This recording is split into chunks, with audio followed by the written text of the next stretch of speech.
Hey y'all, welcome back to Cranberry Creatures. It's me, Em, again, and today I have Elle here, and we're going to be talking about the axolotl. Have you ever heard of the axolotl before? Yeah, I have. Really? Mm-hmm. What does it remind you of? Like, you say axolotl, and I think of a car. I think of Axe body spray. Thank you. Yeah. That was really... Okay, so for those of you that haven't heard of an axolotl, they're actually the most recognizable salamander. They're also called the Mexican salamander. They're like this cute little thing. They have little fingers and everything. They look like salamanders. They have these little antennae. How do you say it? Antennae? Antenna? Whichever one. Which one's the plural? Okay. They're great. They're small. They're interesting to look at, that's for sure. Some of them are kind of scary. I'm not lying. Definitely not lying. They're actually found in only 2 lakes.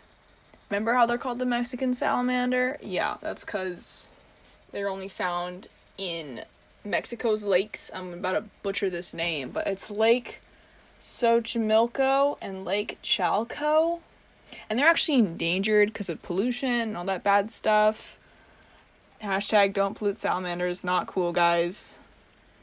Like, don't do it. I mean, what do you know about these things? Well, adults can reach up to 12 inches from the nose to so the they're tail. still really tiny. 12 inches Yeah. is a foot. God, I don't know anything. Albinos, there's different colors. Like, there's albinos, which they lack... We know what albino is. Okay. Thank you. Okay. And You could be scientific then if you there's want, a pink though. one. There's a pink one? Yeah. Is it a girl? Whatever you want, girl. Okay. And then There's there's a a pink golden one. What's the pink one called?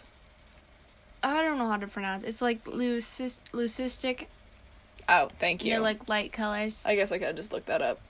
And there's a golden one, which is like the albino. Or like the pigment is like...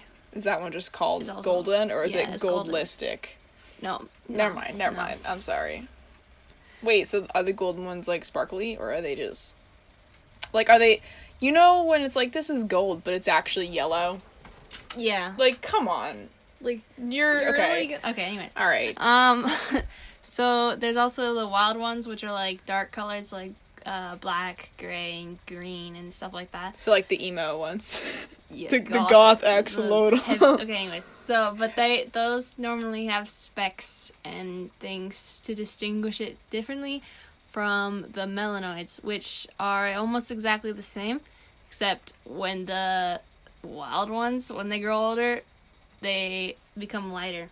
So, light skin. So the wild ones become lighter when they're older, but the melanoid ones that are mistaken for the wild ones stay dark, but they Yes. don't But have they the don't rainbow have specks. They don't have the specks. Not though. rainbow, the sparkles. They don't got sparkles. They don't- Okay. They ain't sparkly. Well, that's fine. Okay. The axolotls, after 18 months, they're ready to do the stuff. They're mature, and there's a mating dance required. You gotta get the shindig down before,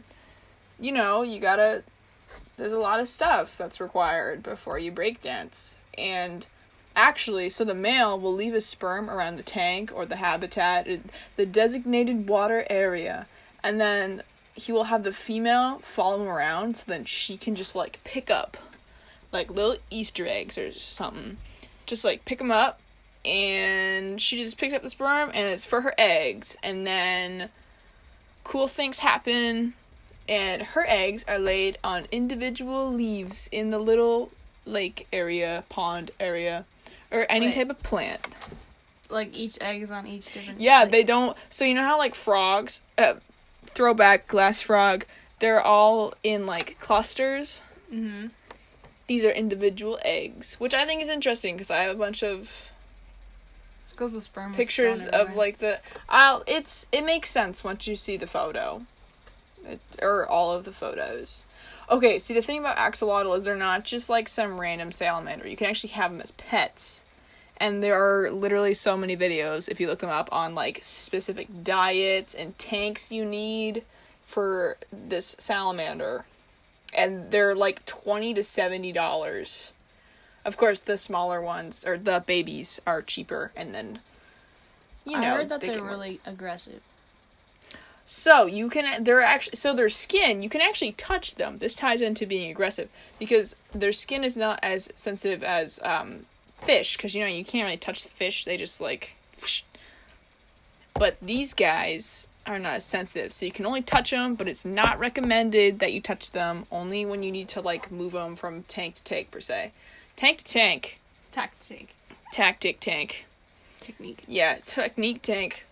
So yeah, I mean, I thought they weren't aggressive. They are. I guess. I think to other ones, maybe like territorial. Maybe they just like built different. Yeah, definitely. And obviously, the biggest news about the axolotl is, you probably know this, they regenerate their limbs. Sheesh. Wah wah. They can literally grow back. It's like a starfish, but not at all. But also yes. And I believe science-y things, they're trying to take their DNA and make regeneration available to other life forms. Very science-y, very cool. Kind of scared of what's going to happen with that. Jurassic Chop off my World arm, grow it back. thing. Jurassic World?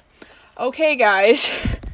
We're going to end it on that. So, thanks for watching another video, the second video about axolotls, like cranberry creatures, with M and L. Thanks, guys. Bye.